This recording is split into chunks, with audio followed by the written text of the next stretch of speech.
Exercise का second part start करने लगे हैं, जिसमें हम शॉर्ट क्वेश्चन आंसर्स को देख रहे होंगे। तो आइए स्टार्ट करते हैं अपने क्वेश्चन नंबर 1 से। What do you understand by the reflection of light? Draw a diagram to illustrate reflection at the plane surface. आपसे इसमें वो पूछ रहा है कि सबसे पहले बताएं कि रिफ्लेक्शन ऑफ लाइट क्या है, और इसके अलावा आपने ना एक डायग्राम बनानी है, इलस्ट्रेटेड डायग्राम, जिसमें ना हमें रे डायग्राम से पता चल रहा होगा कैसे लाइट रिफ्लेक्ट कर रही होती है। तो रिफ्लेक्शन ऑफ लाइट की आप सबसे पहले एक डेफिनेशन लिख देंगे जो हमने पढ़ी थी कि when a light travelling in a certain medium falls on the surface of another medium, a part of it turns back in the same medium.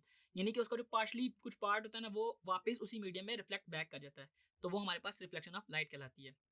और ये हमारे पास रे डायग्राम है उसकी, कि आप देख सकते हैं कि कैसे इंसिडेंट लाइन जो है हमारे पास प्लेन मिरर पे फॉल कर रही है, और वो जो ही फॉल कर रही है तो वो नॉर्मल के अक्रॉस पूरी की पूरी वेव जो है ना वो रिफ्लेक्ट कर रही है। इस इमेज में हमारे पास रिफ्लेक्ट करती हुई पूरी की पूरी वेव नजर आ रही है, मगर जो रियल पार्ट होता है उसमें ये होता है कि कुछ ना कुछ उसका पार्ट जो होता है ना वो रिफ्लेक्ट हो जाता है मीडियम के अंदर।